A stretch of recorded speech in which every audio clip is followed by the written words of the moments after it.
Hey everybody, Paddy here. Thank you so much for watching and listening to TFN, which stands for the Effin News. Now the idea with this is positivity, solutions, inspiration every week coming to you from me. Now first up, have you ever wondered what would happen if a 400 kg live dolphin landed in your tiny fishing boat? Obviously no, because why would you?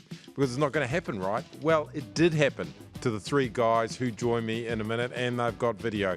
Good Kiwis who saved a dolphin. That is good news. Now, our great Kiwi today is the great Marlon Williams. He's already the most beautiful man in New Zealand music, and well, his new album is stunningly beautiful as well, and the track he's done with Lorde is incredibly beautiful. He is beautifully inspiring. And today, I want to ask, how good is Gandalf? Gandalf is one of New Zealand's green fairies, those characters who help sick people whose symptoms can be relieved with medical cannabis. He's up on police charges now. I know him well. I'll tell you about how I think he's had a positive impact out there. And the other good Kiwi today is a Bogan. Yes, a Bogan who is doing something positive for Upper Hutt. He's turned it into Bogan Town and declared Upper Hutt New Zealand's most Bogan town. All right, let's get into it. Time to meet our first lot of good Kiwi. Time to meet three good Kiwi. So, dolphins jump out of the water all the time. Guys drive fishing boats around in the water a lot. But it is very unusual for a dolphin to jump and land in the boat. That's exactly what happened on the weekend, and the people who were in that boat are here with me now. Hopefully they won't attract any more dolphins while they're here. Welcome to the Effin News, gents. And you boys have come back from one hell of a fishing mission, haven't you? Yep. Yeah. So, I don't even know where to start, but a dolphin jumped into your boat. Dean, you were the skipper. What happened? So we were just cruising along, approaching a workup, trying to target some kingfish, and all of a sudden, just like that, in the blink of an eye, there's this thrashing dolphin in the middle of the boat, and just gear and people and everything, stuff flying everywhere. It was chaos. Like, can I describe it as a tornado of just big fish and gear and people just scattering everywhere.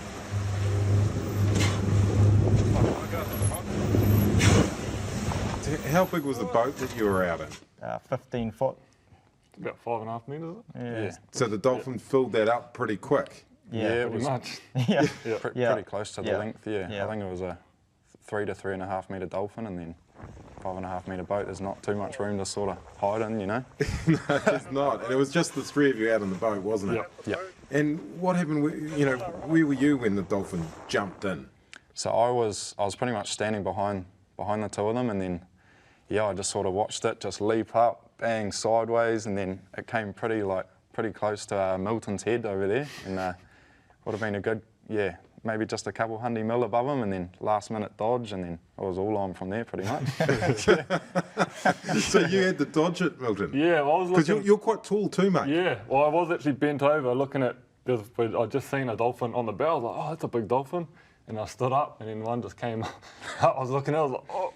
And I was up against the railing, and it sort of ducked down, and it brushed my back and landed on the boat. It started going ballistic. Because that's a close call, really, because I don't know, do we know how much this thing weighed, this dolphin?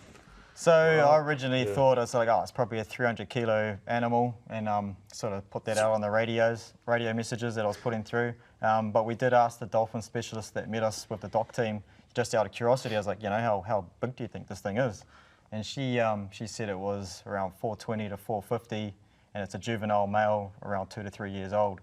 So 420 to 450 kgs, nearly half a ton. Yeah. And apparently a fully grown mature male can be like 700-800 kilos, so they get bigger. Yeah, it's still pretty damn big, and I mean that was flying when it came at you, and it just missed your head. Yeah, because obviously I'm pretty tall, but I was looking up at it.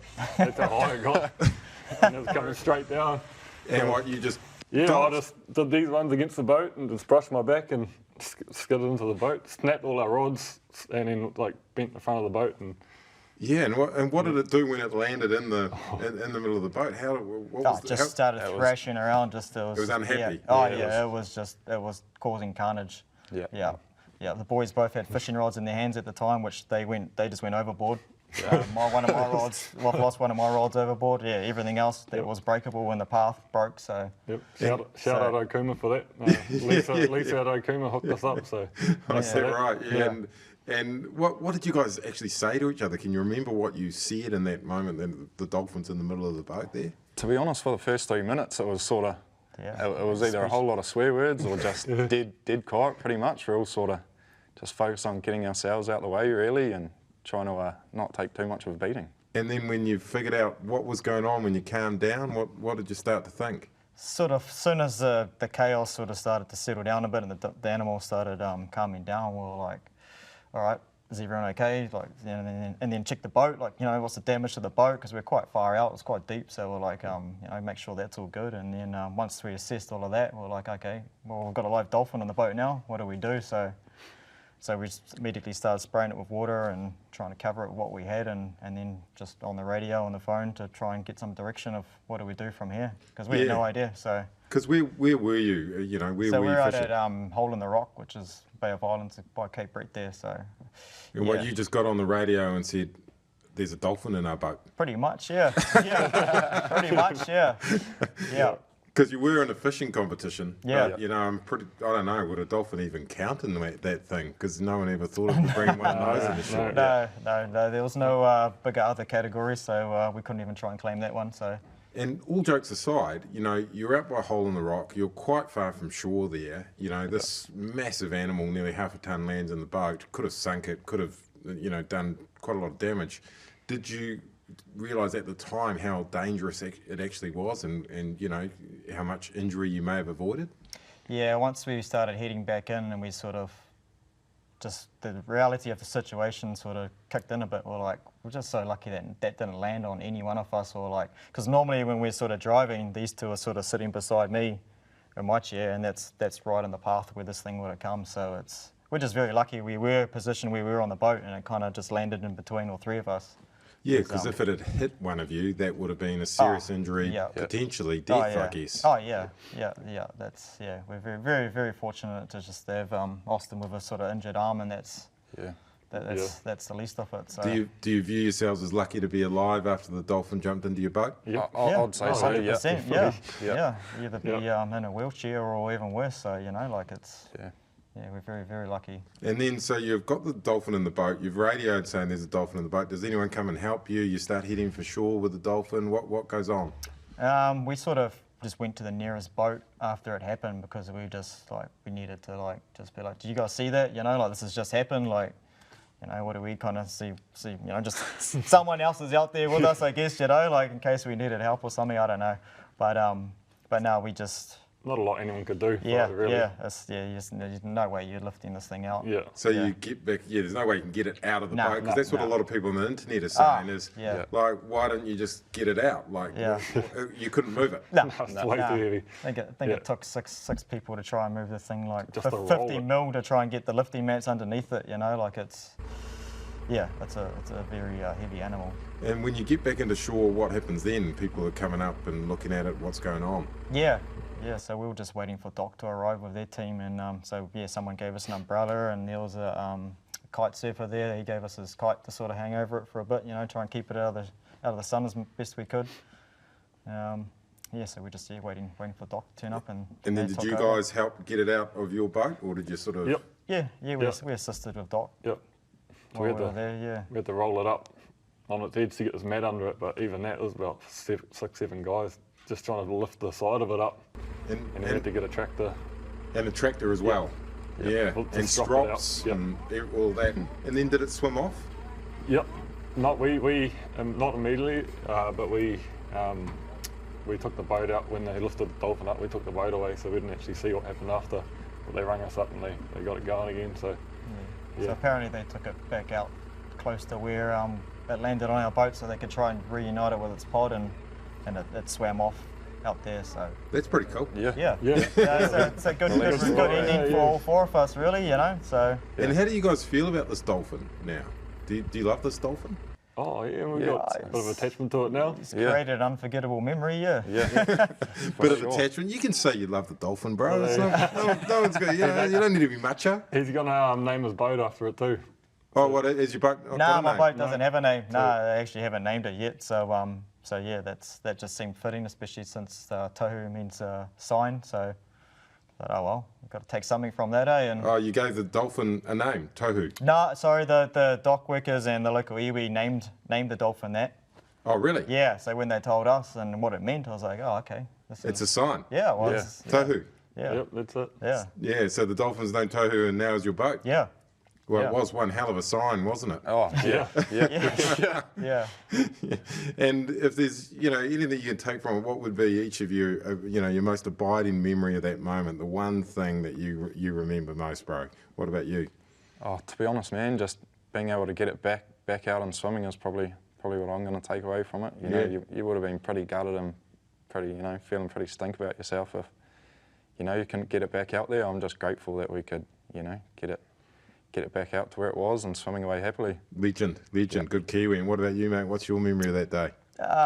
It's pretty much the same as Austin, but also just the fact that we, how lucky we were that didn't land on any one of us, or Yeah, bloody lucky. or just the fact that I could have been out there with my family on a day like that, and something like this happened, So I'll be staying clear of dolphins in the future, I think, if I see them on the Yeah. And what about you, big fella? I mean, what's your main memory of that day? Well, my main memory is probably the sky going black for about a second. Oh, What was that? while it covered it. Yeah. The sky went black. Oh, the big shadow. I was like, what was that? Oh, dolphin. Yeah, and just that everyone walked away, eh? It's the main thing. It could have gone horribly wrong, but it didn't, and now we're here. Yeah. And did you catch any fish? Yeah, we've done really Good. well on Right, the snapper that morning, but Good day then. Yep. Yeah. it was cut short thanks to tohu, but hey. Yeah, no, that's all good. Yep. All right, well, good Kiwis. Good on you, fellas. I'm glad you survived.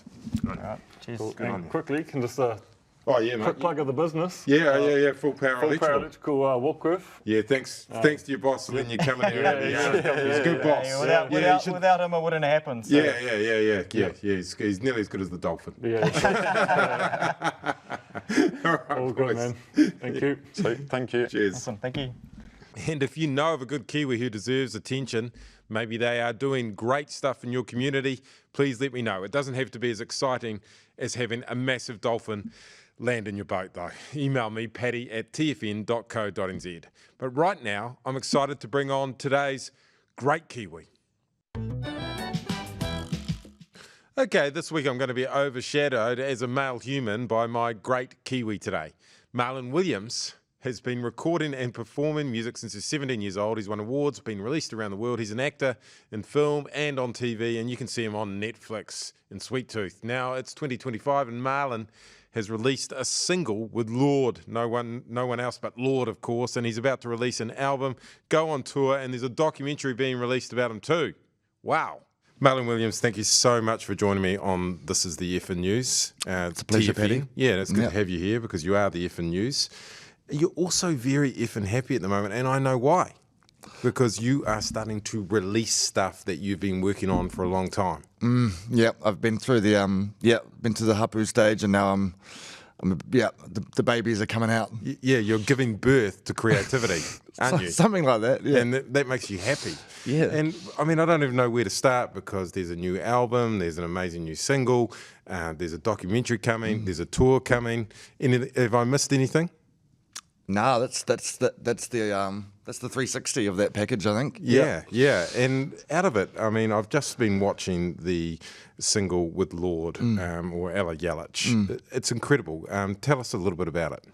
Yeah, it's song's called Kāhore He Manu, and it's a song about a lot of things. In essence, it's a 2-minute ballad about distances growing, and no matter how strong and goodwill a friendship is, or a relationship of any sort, that time and space take their effect. So yeah, that's the general vibe of the song. But it's also a mihi to my nana Ripika, who sadly passed away a few years ago now. But so there's a lot encapsulated in that song. Kāhore He Manu E, ka kapa I roto rā, me he manu koe hoki, rere atu ki wawa. Well, there's heaps encapsulated in it. It's incredible. You must be incredibly Kia ora. proud of it. Thank you. Yeah, and tell me more about it. So, your relationship with Ella in terms of creatively, that started with you singing with her, and then did you ask her to come back and sing with you on this? And was there a reason you got her on this particular song? Yeah, well, she very graciously has put her hat in the ring for any of my future projects a while ago, and I was really grateful to take her up on it. We've known each other a long time, and we've always just, more than anything, just enjoyed being in the room and singing together. It's we're both kind of nerds for phrasing and finding the right tone for a line. Kāhore te taumaha e pehanga no rungara o maake tonu ai ka peke a ngā matata. When I started writing the song, I could hear her voice in it from the get-go. It's, in fact, really the qualities of her voice really helped write the melody, the rangi of that song. So yeah, it was a no-brainer that as soon as I finished it, I sort of brought it to her and said, would you join me for a verse on this one? Yeah. Awesome, because she describes you, and I've never heard anyone describe like this before, as an undercover perfectionist. I saw that. What is an undercover perfectionist, Mark? I don't know, but I mean, I think I don't know. I'm a very smiley, cheery, happy guy, as you so kindly pointed out. But I think I definitely have some hard fast tendencies, and I like things to sound away, and I think that's where we get on with that singing specificity. Yeah, of so you're an undercover perfectionist. You look cruisy on the outside, but you're uptight on the inside. Yeah. As someone who's, to quote a line from that TV show Peep Show, as someone who is uptight, I've got to take special care to not appear uptight. yeah. And Two Worlds. This is the translation of Ngā Aotearoa, which is the documentary, and obviously that leans into a lot of what New Zealand life is about, biculturalism. You've lived that, tell me more. You've grown up Māori and you've grown up Pākehā, I guess. Yeah, I mean, there's definitely those two streams of have always been ever present in one way or another in my life. My dad's from the East Coast, up in Bay of Plenty and in Tōrere, and my mum's kaitahu in the South Island. But always grew up in Christchurch myself, and I went to Kohanga Reo for a little bit, and then the reo sort of dripped away and ebbed away for a few years, and I never, a big part of this album was trying to just square up to it and go boldly into the world and see what happens. And I definitely needed a lot of help to do it. And I've been lucky to have some good collaborators to get there. But and then for the last 10 or 15 years, I've been out sort of touring the world and playing kind of country folk music. But I've always, no matter whether or not I've been speaking it around, I've always been singing Māori as a self-soothing thing on the road, or I've been going along to hui as a child. So the music element of Te Ao Māori has never gone away. It's just been trying to find the time and the energy and the right collaborators to get to start composing. Yeah, because you've sung in Te Reo obviously a lot, but this one has been written in Te Reo. Yep. So it was written in collaboration with my friend Komi Tamati-Elif, who's an incredible rapper and a Te Reo teacher down in Christchurch. I relied heavily on them to help sort of crystallise and play with and tutu with the ideas that ended up being on the record. So we've got the documentary which tells the story really of the album, Te Whare Te Weka Weka, but it's more a story of being Māori, being Pākehā, and it comes at this time of tension in Aotearoa, New Zealand, doesn't it? It comes straight into this debate about the treaty. You didn't do that deliberately. No, the album's been in the works for a while, but I didn't know what the election results would be back then, yeah, the treaty principles bill will be on the table. So yeah, no, it's all sort of converged in an interesting way. Yeah, and what's your take on it? Is that something you're comfortable talking about, or what's your vibe on that? I mean, I don't know. I think in terms of the treaty principles bill, I think there's a solid fact of an obligation that has failed to be upheld for since its inception, you know, and it's been brought back into the spotlight. The treaty, or the principles of the treaty, have been brought back into the spotlight many times, and questioned in what I'd call an inappropriate way. You know, this is a contract. This is a treaty between the Crown and Māori, and I think the question can become obfuscated and confused. But I think we've got to just go back to what the agreement was and cling to it, and not that the agreement itself is not up for discussion. It's a guiding force for politics and for the way we relate to each other and the way we relate to the whenua. So I think we just got to keep in mind what has actually happened and what our obligations are as tangata whenua, as tangata tiriti. Yeah, totally. And do you think that your music can help soothe some of these issues that we see between tangata whenua and tangata tiriti? Oh, it feels a bit grandiose to hope that might happen, but being grandiose is cool. I don't know. I think there's kōrero is wonderful, but I think just to have visibility and to have when I say cultural playthings, I mean that. I don't mean that pejoratively. I mean art that sort of exists in the culture that is not it's just existence of Māoritanga in our national conversation. You know, I think it's got its own place, and whether it's mine or anyone creating art and along the lines of Te Ao Māori, it's just instantiating what should be instantiated in the country. Yeah, and in terms of yourself, if you reflect back on living a life in two worlds, what sort of New Zealander, what sort of Kiwi has that made you into, do you think? Being able to draw on both? I think quite a complicated one, you know. Yeah, it's Te Ao Māori and Te Ao Pākehā. The rest of the world, I guess I would, the doco's called Ngā Aotearoa. It is about having to straddle two things, but it's also a plea to try and find some sort of cohesion between them. You know, it's my hope is that I can reflect and back into both of those worlds and find correlatives between things. I don't know. No, that sounds good. I mean, the question coming from that is, do you think we can, as a nation, find cohesion between Māori and Pākehā?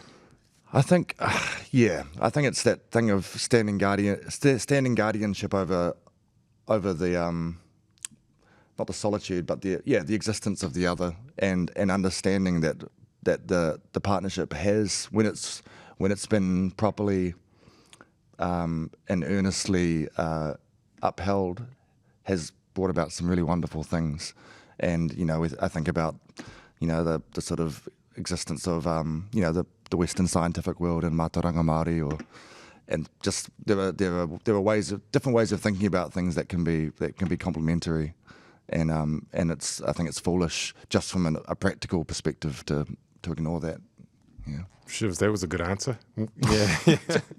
And Marlon, we always end the session with people that I call great Kiwi, and you are a great New Zealander in so many ways, by asking for some advice for others, for other Kiwi, just a bit of life advice that you've learned along the way. Well, there's one that I've been thinking about a lot lately that's it's very, I think in this day and age is a very useful one, which is, I think it's one of these philosophical razors. I think it's called Hanlon's razor. Never ascribe to malice, which you can more easily ascribe to ignorance. That's people aren't always coming from the worst place in their hearts when they're coming to a conversation. They're coming there out of sometimes ignorance based on fear, but oftentimes just I think we can all do better to both understand where people are coming from, where they're not being part of a conversation that we would like them to be part of, and I think just the carrot's a lot better than the stick. Totally, it is. Yeah. Oh, that is beautiful, beautiful words, Marlon Williams. All right, well, thank you very much. And if people want to get tickets to your tour, where do they get them from? That would be www.marlonwilliams.co.nz. And they can check out the doco or get the album and the songs in all the normal places. Thank you very much, Marlon. Pleasure, Paddy. Okay, so the album Te Whare o Te Weka Weka comes out on the 4th of April, and the documentary Ngā Ao E Rua, Two Worlds, comes out on the 1st of May. And Marlon's tour starts on the 9th of May, 11 dates around the Motu, and the sales are on tickets this week. The tickets are on sale this week, of course. Now, it is time for How Good? Now, today, it is as simple as this. How good is Gandalf the Green Fairy? Well, I know Gandalf well, and I'm proud to say that Gandalf changed my life. I would describe Gandalf, the Green Fairy, now up on cannabis charges, as a kind, gentle, empathetic and hard-working New Zealander who doesn't like seeing people suffer. I thought weed was just for stoners until I met Gandalf, whose real name is Paul Smith. I didn't realise that medical weed was even a thing, and I'd never heard of these underground green fairies like him that help people use it as a medicine. It was filming the first ever interview for my documentary Patrick Gower on Weed back in 2018 when I had one of those moments in life where everything changed. Gandalf and I were in his kitchen, and he was going through his exercise book of all these patients and all these people all around New Zealand in pain from various ailments that he was helping with. Then I saw one, a woman dying of lung cancer, and I immediately asked Gandalf to stop and tell me more. That was because my mum had died a miserable death of lung cancer. Gandalf explained that cannabis oil taken as drops was helping this woman's sleep, her appetite and her pain. It was being used alongside conventional medicine and was helping her at the end of her life. I realised in that moment with Gandalf that I could have done more for my mum at the end, and I should have at least tried giving her cannabis. I also realised there were lots of other Kiwi families out there with loved ones with cancer that could benefit from the option of using medical weed to ease the incredible suffering at the end of their lives. And I realised that I personally had been very judgmental of cannabis as just for stoners, and of Gandalf as a bit of an ageing hippie who couldn't teach me much at all. I realised that Gandalf was actually doing something positive for people in a really, really negative place. Learning about medical weed from Gandalf set me off on a real journey, as they say. When it came to drugs, I started to question my views on what was bad and what was good. And as people know, this journey led to me giving up drinking alcohol. And as I spent time with Gandalf, I learned that he had a deep sense of purpose about helping others deal with pain and suffering, even if it could have been against the law. He was actually out there doing something positive for others. To be honest, I was in awe of Gandalf and his empathy. At that stage of my life, I was struggling a bit with what I was all about. I looked at Gandalf and thought to myself, what a bloody legend, the way this guy just wants to help other people. I decided that I actually wanted to spend more time helping others and having more purpose in my mahi, in my work, and I've tried doing that. I'm more empathetic, I work with more purpose, and of course, I have ended up sober for over 3 years now. And that's how Gandalf changed my life. So I want to end by saying this. Gandalf, you're one hell of a good Kiwi, mate. So how good is Gandalf? Real good. Now, we're going to finish the show with another good Kiwi. There's lots out there. I'll start this good Kiwi segment with a question for you. Which is the most Bogan town in New Zealand? It's a topic so often debated by three guys in black t-shirts drinking cans of Cody's in the back of a Commodore on the way home from seeing 8-foot sativa at the pub. Yes, that was a mouthful, but it was a Bogan mouthful. Well, breaking news, the title of the most Bogan town is being claimed by, well, have a look at this. Firstly, welcome to Bogan Town, Paddy. My name's Phil Gorman. I'm 98% Bogan. I'm born and bred here in Upper Hutt. My name's Hamish. I'm as far as Bogans of Upper Hutt go, I'm one of the finest, I think. And this week we're working on renaming Upper Hutt as Bogan Town. Because it is a Bogan town. Yeah, it is a Bogan Town. The Bogan Town. We've also got some competitors with the likes of Palmy, Hamilton, West Auckland. Gore. Oh, Gore. I've never been to Gore, actually. Yeah. Oh, look, we're just having a bit of fun for the next week or so, Paddy. Celebrating and embracing our sort of heritage here in Upper Hutt. We've typically been tarnished with a bit of a Bogan reputation over the last however long, since maybe mid-50s. And we've decided to embrace it. Just fills you with pride, doesn't it? It's fantastic. Boys have done a good job. I came down in the middle of the night and obviously used some cable ties there. Fortunately, the words Bogan Town match up with the words Upper Hutt. It fits perfectly. Heavy metal, sinking piss, engines, loud music, burning rubber. It's all just the best, man. Yeah, a mullet is part of the look and feel of Upper Hutt, isn't it? Yeah, it's about being unsophisticated, unpretentious. So there's even a Bogan exhibition on at Whirinaki, the new art gallery, isn't there? Yeah, so this week's all about celebrating our Bogan heritage right across Upper Hutt. Tattoos ranging from shit ones to expensive ones. Which are the shit ones? Which are the expensive ones? My mate it was his first time tattooing hands, and I thought, you know what? No one's going to see them. Oh shit! Okay. Jeepers. And that's what an expensive one's more like. Wow. So Okay. And is that part of being a Bogan as well? That Yeah, the Bogan crevasse is a nice touch that comes with the turf. Usually a steady diet of beer and pies helps with the keg storage. Oh, look, I'm proud of Upper Hutt. You know, I've lived here all my life. I live and breathe it.